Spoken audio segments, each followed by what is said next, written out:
नमस्कार दोस्तों, आपका अपने चैनल मनोज गुप्ता अकेडमी में आपका स्वागत है। दोस्तों, आज हम लोग कक्षा 9वीं के गणित भाग 2 में पार्ट 7 निर्देशांक भूमिति का प्रश्न संग्रह 7.1 का बेसिक पार्ट करने वाले हैं। दोस्तों, अभी तक आप लोगों ने इस चैनल को सब्सक्राइब नहीं किया तो प्लीज सब्सक्राइब चैनल लाइक कीजिए और अपने फ्रेंड्स के साथ शेयर कीजिए। दोस्तों, बाकी विषय के भी प्रश्न उत्तर के वीडियो बना करके अपलोड किया गया है, उसका लिंक आपको डिस्क्रिप्शन बॉक्स में दिया गया, आप लोग वहां पर जाकर के देख सकते हैं। तो आइए अब हम लोग चालू करते हैं प्रश्न संग्रह 7.1 का बेसिक पार्ट। ये है पार्ट 7 निर्देशांक भूमिति। इसमें हम लोग क्या क्या सीखने वाले हैं। अक्ष, आरंभ बिंदु तथा चतुर्थांश क्या होता है, प्रतल में बिंदु का निर्देशांक क्या है, बिंदु स्थापित करना सीखेंगे। उसके बाद में एक्स अक्ष के समांतर रेखा, वाई अक्ष के समांतर रेखा और रेखा का समीकरण, ये सब हम लोग यहाँ पे सीखने वाले हैं, समझने वाले हैं। किसी इमारत के सामने मैदान में चिंटू तथा उसके मित्र खेल रहे। देखोगे यहाँ पे चिंटू और उसके मित्र खेल रहे हैं। एक दादाजी वहां आए। दादाजी यहाँ पे आकर के बातचीत करते हैं। दादाजी क्या बोलते हैं, अरे चिंटू, दत्ता जी इसी सोसाइटी में रहते हैं ना। तो चिंटू क्या बोलता है, हाँ यहीं रहते हैं, दूसरी मंजिल पर उनका घर है, यहाँ से जो खिड़की दिखती है ना वही। तो कहने का क्या मतलब है, चिंटू यहाँ से बताता है कि दत्ता जी यहाँ पे ये पहली मंजिल हो गई, दूसरी मंजिल हो गई, दूसरी मंजिल पे यहाँ पे रहते हैं। और क्या बोल रहा है कि खिड़की दिखती है ना वही। देखो कि खिड़की तो यहाँ पे सब में दिख रही है। तो यहाँ पे दादाजी बोलते हैं, अरे दूसरी मंजिल पर तो मुझे 5 खिड़कियां दिख रही है, सही घर कौन सा है। तो चिंटू क्या बोलता है, दूसरी मंजिल पर बाईं ओर से तीसरी खिड़की उनकी है। मतलब दूसरी मंजिल पर यहाँ पे गए, पहला मंजिल दूसरा मंजिल यहाँ पे गए, उसके बाद में पहला खिड़की, दूसरा खिड़की, तीसरा खिड़की, मतलब बाईं ओर से तीसरी खिड़की जो है दत्ता जी का है। चिंटू द्वारा दत्ता भाव के घर की स्थिति किया हुआ वर्णन ही निर्देशांक भूमिति की मूल संकल्पना है। ये जो उदाहरण दिया गया है यही है हमारा निर्देशांक भूमिति को किस तरीके से एक्सप्लेन किया गया है, बताया गया है। सबसे पहले नीचे से जाएंगे तो ये पहला मंजिला आ जाएगा, ये दूसरा मंजिला आ जाएगा, मतलब नीचे से ये दूसरा मंजिला है और यहाँ पे बाईं ओर से जाएंगे तो ये तीसरा रूम है। तो कहने का क्या मतलब, यहाँ से गए तो ये दूसरा मंजिला और यहाँ से गए तो ये तीसरा रूम, तब जाकर के दत्ता जी का घर आएगा। वही चीज यहाँ पे भी दिया गया। घर का स्थान समझने के लिए सिर्फ घर का क्रमांक पर्याप्त नहीं है, घर बाईं या दाईं ओर से कौन से क्रमांक पर है यह भी बताना होगा, अर्थात क्रम से 2 संख्याएं बतानी होती है। तो कहने का क्या मतलब है, अगर हमको यहाँ पे मंजिला में पहुंचना है तो हमको कम से कम 2 संख्या बतानी पड़ेगी, जमीन से दूसरी मंजिल और बाईं ओर से तीसरी खिड़की। इस 2 क्रमवाचक संख्याओं का उपयोग करना पड़ेगा, तब जाकर के दत्ता जी के घर पे जाकर के पहुंचेंगे। अब इसी का इस्तेमाल करके हम लोग निर्देशांक भूमिति समझते हैं। क्या दिया गया है, आओ जाने। सबसे पहले हमको अक्ष समझना पड़ेगा, आरंभ बिंदु और चतुर्थांश क्या क्या होता है। तो दत्ता जी भाव के घर का स्थान 2 क्रमवाचक संख्याओं द्वारा सटीक बताया जा सकता है। कैसे, दूसरी मंजिला और बाईं ओर से तीसरा रूम, इस तरीके से। उसी तरह परस्पर 2 रेखाओं से दूरी द्वारा किसी बिंदु का स्थान आसानी से बता सकते हैं। किसी बिंदु का प्रतल में स्थान बताने के लिए उसी प्रतल में क्षैतिज या उचित स्थान पर एक संख्या रेखा खींचते हैं। इस संख्या रेखा को यक्ष अक्ष कहते हैं। तो कहने का क्या मतलब है, जब भी हम लोग इस तरीके से संख्या रेखा बनाएंगे तो ये हो जाएगा हमारा यक्ष अक्ष और यहाँ पे होता है 0, ये आएगा 1 2 3 4 5 और यहाँ पे -1 -2 -3 -4, ये आप लोगों को पता है। तो ये कौन सी अक्ष हो गई, यक्ष अक्ष हो गया। अब यहाँ पे समझते हैं कि जो निर्देशांक भूमिति का जन्मदाता है कौन, रेने देकार्त।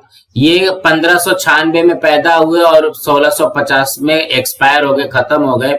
इन्होंने क्या क्या चीज बताया है हमको यहाँ पे ध्यान से देखोगे। 17वीं शताब्दी में फ्रेंच गणितज्ञ रेने देकार्त ने प्रतल के बिंदु का सटीक स्थान दर्शाने के लिए निर्देशांक पद्धति का सुझाव दिया। इस पद्धति को कार्तेशियन निर्देशांक पद्धति कहते हैं। देकार्त के नाम पर यह नाम दिया गया है, मतलब यहाँ पे जो कार्तेशियन निर्देशांक पद्धति है ये देकार्त के नाम पर दिया गया है। सर्वप्रथम देकार्त ने भूमिति तथा बीज गणित में सहसंबंध स्थापित किया, जिससे गणित के क्षेत्र में क्रांति आई। मतलब भूमिति जो हमारी ज्योमेट्री होती है और बीजगणित जो अलजेब्रा होती है, इसमें क्या संबंध है, इसने स्थापित किया और गणित के क्षेत्र में कुछ नया सीखने को मिला। कार्टेशियन निर्देशांक पद्धति यह विश्लेषक भूमिति का आधार है। रेने देकार्त की पहली पुस्तक का नाम लॉ ज्योमेट्रिक है। इस पुस्तक में उन्होंने भूमिति के अध्ययन के लिए बीजगणित का उपयोग किया था। मतलब ज्योमेट्री हल करने के लिए उन्होंने किसका उपयोग किया था? बीजगणित, अलजेब्रा का उपयोग किया था। उन्होंने अपनी इस पुस्तक में पहली बार बताया कि प्रतल के बिंदुओं को वास्तविक संख्याओं की क्रमिक जोड़ी से दर्शा सकते हैं। इस क्रमिक जोड़ी को कार्टेशियन निर्देशांक कहते हैं। तो निर्देशांक भूमिति का उपयोग कहाँ कहाँ हम लोग करते हैं? भौतिक शास्त्र मतलब फिजिक्स में, अभियांत्रिकी इंजीनियरिंग में, नौकायान शास्त्र मतलब सेलिंग में, पानी वाले जहाज पे, भूकंप शास्त्र तथा कला, इस प्रकार के अनेक क्षेत्रों में किया जाता है। प्रौद्योगिकी की प्रगति में निर्देशांक भूमिति का महत्वपूर्ण स्थान रखती है। जियोजेब्रा में भूमिति तथा बीजगणित का सहसंबंध स्पष्ट रूप से दिखाई देता है। देखोगे जियोजेब्रा नाम कैसे बना? जियोमेट्री और अलजेब्रा को मिलाकर के जियोजेब्रा बना है। ज्योमेट्री तथा अलजेब्रा इन दो शब्दों को मिलाकर के ही जियोजेब्रा नाम दिया गया है।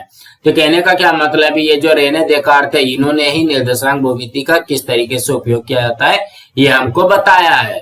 अब यहाँ पे पहले समझते हैं कि क्या कैसे देखोगे यहाँ पे बनाया गया। ये हो गया हमारा एक्स अक्ष और ये हो गया वाई अक्ष। तो यहाँ पे एक्स अक्ष में देखोगे अभी हमने देखा था कि 1 2 3 इस साइड बनता है, ये 0 हो जाता है, यहाँ पे -1 -2 -3 होता है, ठीक है। और यहाँ पे जब वाई अक्ष हम लोग खींचेंगे तो माइनस वाला हरदम नीचे हो जाएगा, -1 -2 -3 नीचे हो जाएगा और प्लस वाला +1 +2 +3 ये ऊपर की तरफ रहता है। वही चीज अब हमको यहाँ पे समझना है। एक्स अक्ष के 0 निर्देशांक वाली बिंदु से एक्स अक्ष पर खींची गई लंब संख्या रेखा वाई अक्ष है। देखोगे एक्स अक्ष ये है, इसके 0 निर्देशांक से एक लंब खींचा गया। लंब का मतलब क्या हो गया? 90 अंश का कोण बना, ये लंब खींचा गया, यही क्या हो जाएगा? हमारा वाई अक्ष हो जाएगा। सामान्यतः दोनों संख्या रेखाओं पर 0 यह संख्या एक ही बिंदु में दर्शाई जाती है। मतलब वाई अक्ष पर 0 भी यही रहेगा और एक्स अक्ष पे भी 0 यही रहेगा। इस बिंदु को मूल बिंदु ओरिजिन कहते हैं। उसे अंग्रेजी के ओ अक्षर द्वारा दर्शाते हैं। देखोगे यहाँ पे ओ अक्षर से इसको दर्शाया गया है। एक्स अक्ष पर ओ के दाईं ओर धनात्मक संख्या तथा बाईं ओर ऋणात्मक संख्या होती है। देखोगे एक्स अक्ष ये है, उसके दाईं ओर देखोगे ये इस साइड है, धनात्मक संख्या हो जाएगी और बाईं ओर क्या हो जाएगी? ऋणात्मक संख्या हो जाएगी। और वाई अक्ष पर ओ के ऊपर धनात्मक जबकि नीचे की ओर ऋणात्मक संख्या दर्शाते हैं। जो वाई अक्ष है इसके ऊपर की तरफ क्या हो जाएगा? धनात्मक संख्या हो जाएगी और नीचे की तरफ ऋणात्मक संख्या हो जाएगी। एक्स तथा वाई अक्ष के कारण प्रतल के 4 भाग होते हैं। देखोगे जब एक्स और वाई अक्ष बनेगा तो 4 भाग होते हैं, पहला भाग, दूसरा भाग, तीसरा भाग और चौथा भाग। तो प्रत्येक को क्या कहते हैं? प्रत्येक को चतुर्थांश कहते हैं। उन चतुर्थांशों में अक्ष पर स्थित बिंदुओं का समावेश नहीं होता है। आकृति में दिखाए अनुसार घड़ी की सुई की विपरीत दिशा में चतुर्थांशों का क्रमांक होता है। देखोगे घड़ी की सुई ऐसे चलती है, 12 बजा, 12 से ये इधर 3 आया, 3 से 6 आया, 6 से 9 आया, 9 के फिर 12 आ जाता है।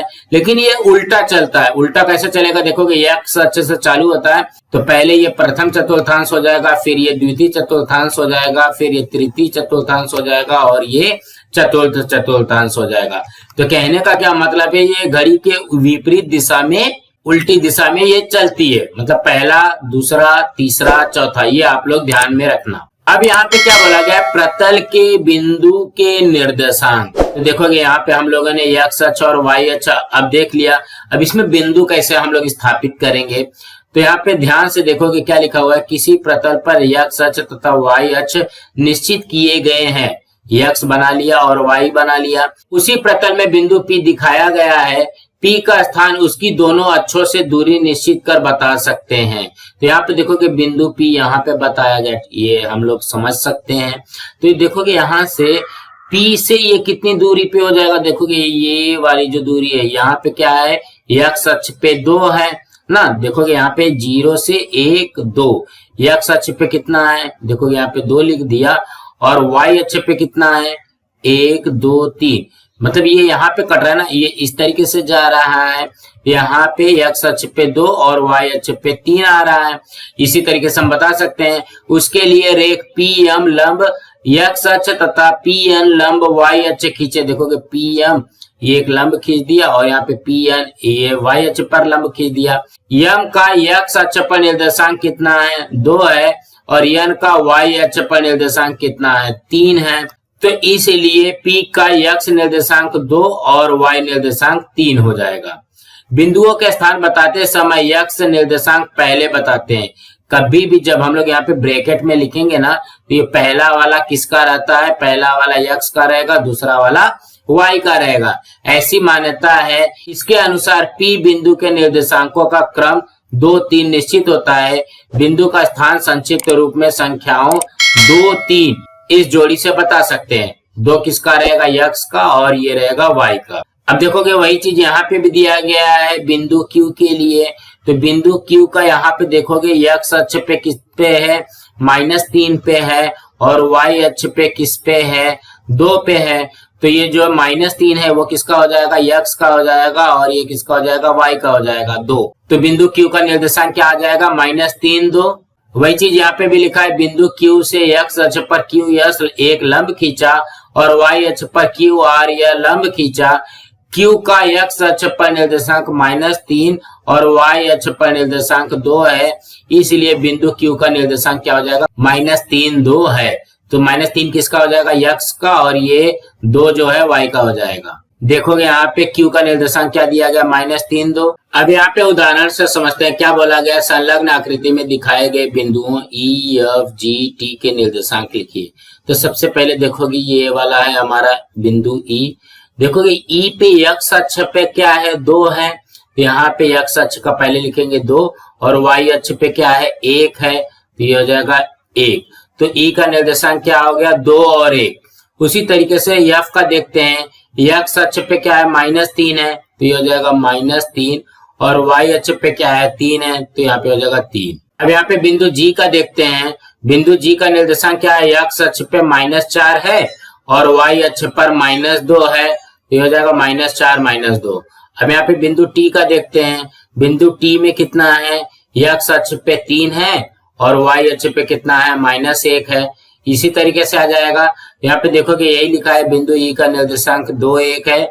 बिंदु F का निर्देशांक -3, 3 है। बिंदु G का निर्देशांक -4, -2 है और बिंदु T का निर्देशांक 3 और -1 है। इसी तरीके से हमको करना है। अब यहाँ पे ध्यान से देखते हैं। आओ जाने हम लोगों को यहाँ पे क्या सीखना है? अक्ष पर स्थित बिंदुओं के निर्देशांक। मतलब ये जो x अक्ष है और y अक्ष है इसके ऊपर बिंदु किस तरीके से हम लोग दिखा सकते हैं, दर्शाते हैं। देखोगे यम बिंदु का x निर्देशांक अर्थात यम बिंदु की y अक्ष से दूरी, अतः यम का x निर्देशांक 3 है। उस बिंदु की x अक्ष से दूरी 0 है, अतः यम का y निर्देशांक 0 है। तो बिंदु यम कहाँ पे दर्शाया गया है? देखोगे ये यहाँ पे दर्शाया गया है। ठीक है, बिंदु यम यहाँ पे दर्शाया गया है। तो यहाँ पे ध्यान से देखते हैं x अक्ष पे ये कहाँ पे है? देखोगे x अक्ष पे ये कितना है? ये 3 है।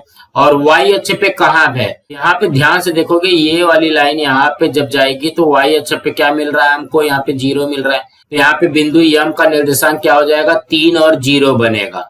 ध्यान से देखना, बिंदु यम का निर्देशांक कुछ है ना, तो x अक्ष पे यहाँ पे 3 तो आ रहा है लेकिन y अक्ष पे क्या है? 0 है। तो यहाँ पे हो जाएगा 3, 0। ठीक है, ये वाला x का हो गया, यहाँ पे y का हो गया। अब उसी तरीके से यहाँ पे बिंदु n का दिया गया है। बिंदु n में देखोगे x अक्ष पे क्या है? जैसे बिंदु n यहाँ पे है ना, तो यहाँ पे देखोगे इससे ठीक नीचे यहाँ पे जब लंब खींचोगे तो बिंदु x पे क्या हो जाएगा? 0 हो जाएगा। तो बिंदु x पे आ गया 0 और y पे कहाँ पे है? y पे 1, 2, 3, 4, y पे 4 है। ये हो जाएगा 0, 4।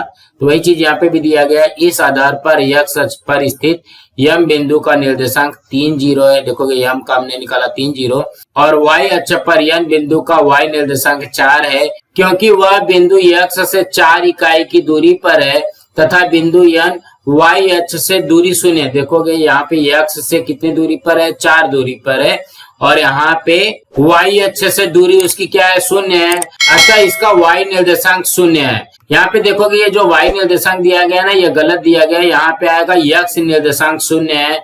इस तरह y अक्ष पर स्थित n बिंदु का निर्देशांक 0 और 4 है, मतलब x का 0 हो जाएगा और यहाँ पे 4 आ जाएगा। यहाँ पे ये गलत प्रिंट हुआ है, यहाँ पे x कर लीजिएगा। अब यहाँ पे देखते हैं, अब O यह मूल बिंदु x तथा y दोनों अक्षों पर स्थित है, इसलिए उस बिंदु की x तथा y दोनों अक्षों से दूरी 0 होगी, अतः O का निर्देशांक हरदम 0 0 है। इस तरह प्रतल में स्थित प्रत्येक बिंदु से एक और केवल एक जोड़ी क्रमिक जोड़ी संबंधित होती है। अब हमको क्या क्या ध्यान में रखना है, x अक्ष पर स्थित प्रत्येक बिंदु का y निर्देशांक 0 होता है, दूसरा y अक्ष पर स्थित प्रत्येक बिंदु का x निर्देशांक 0 होता है और मूल बिंदु का निर्देशांक 0 0 होता है। ये हम लोगों को याद होना चाहिए। तो हम लोगों को एक बात और ध्यान में रखना पड़ेगा, जो पहला चतुर्थांश होता है उसमें दोनों प्लस होते हैं, जो दूसरा चतुर्थांश होता है उसमें पहला वाला माइनस होता है, दूसरा वाला प्लस होता है, जो तीसरा चतुर्थांश होता है उसमें दोनों माइनस होते हैं और चौथा चतुर्थांश में पहला वाला प्लस और दूसरा वाला माइनस होता है। यहाँ पे पहले वाले का मतलब क्या हो गया, ये जो x की वैल्यू है वो प्लस होती है और y की भी वैल्यू प्लस होती है। यहाँ पे x की वैल्यू माइनस होती है और y की वैल्यू प्लस होती है। यहाँ पे x की वैल्यू माइनस होती है और y की भी वैल्यू माइनस होती है। यहाँ पे x की वैल्यू प्लस होती है और y की वैल्यू माइनस होती है। तो ये चीज भी हमको थोड़ा सा ध्यान में रखना पड़ेगा। अब इसको उदाहरण से देखते हैं, क्या बोला गया है, निम्नलिखित बिंदु किस चतुर्थांश में है अथवा किस अक्ष पर है, पहचानिए। तो सबसे पहले हम लोगों को इसको क्या करना पड़ेगा, ये हमने बना लिया यहाँ पे x अक्ष और यहाँ पे y अक्ष। मैं यहाँ पे रफली बना रहा हूँ, आप लोग थोड़ा सा अच्छे से बना लीजिएगा। तो इसके दाईं ओर क्या होता है, 1 2 3 4 5 6 7 8 9 10, ये x हो गया। यहाँ पे x डैश में क्या होता है, -1 -2 -3 -4 -5 -6 -7 -8, इस तरीके से हम लोग बना लेंगे। और यहाँ पे जो y अक्ष है, y अक्ष पे क्या होता है, यहाँ पे देखोगे ऊपर की तरफ होता है प्लस वाला, 1 2 3 4 5 6 7 8 9, और नीचे की तरफ क्या होता है, माइनस होता है, -1 -2 -3 -4 -5 -6 -7, इस तरीके से होता है। अब हम लोग एक एक को रखते हैं तब समझ में आएगा। देखोगे पहला ए बिंदु रखना है 5 7 को, ठीक है। तो x अक्ष पे 5 और y अक्ष पे 7, मतलब ये यहाँ पे आ जाएगा। ध्यान से देखोगे 5 यहाँ पे है, 7 यहाँ पे है, इसका मतलब बिंदु ए यहाँ पे आ गया। और इसको अगर हम लोग ध्यान से देखते हैं ना, तो यहाँ पे देखोगे ये जो 5 है ये भी धनात्मक संख्या है और जो 7 है ये भी धनात्मक संख्या है। तो कहने का क्या मतलब है, 5 और 7 दोनों धन धन आया है, तो ये किस में चले जाएगा, ये पहला चतुर्थांश होता है, ये दूसरा चतुर्थांश होता है, ये तीसरा चतुर्थांश होता है और ये चौथा चतुर्थांश होता है।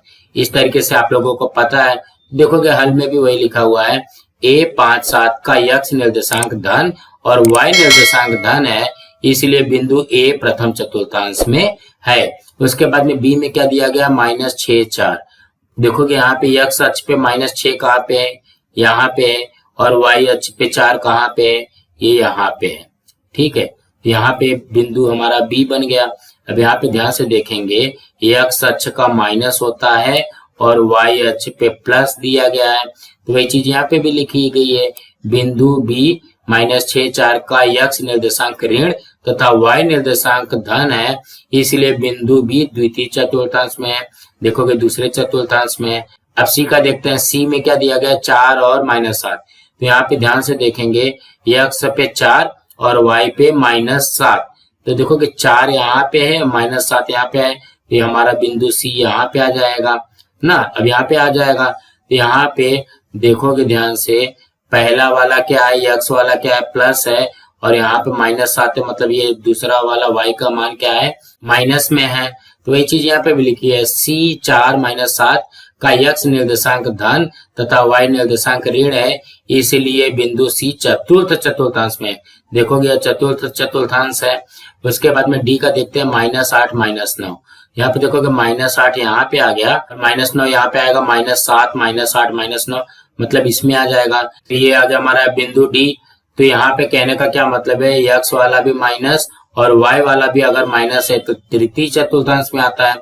यहाँ पे देखोगे वही लिखा है डी -8 -9 का यक्स निर्देशांक ऋण तथा वाई निर्देशांक भी ऋण है, इसलिए बिंदु डी तृतीय चतुर्थांश में है। अब यहाँ पे देखोगे पी वाला थोड़ा सा अलग दिया गया -3 0।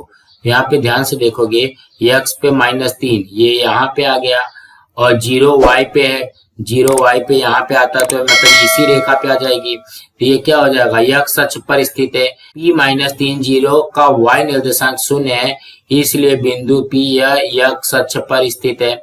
और Q कितना दिया गया 0 8, मतलब यक्स पे 0 और y पे 8 यहाँ पे आ जाएगा। देखोगे यक्स पे 0 हो गया और y पे 8 हो गया, तो ये यहाँ पे आ जाएगा। तो किस पे स्थित है, y पे स्थित है।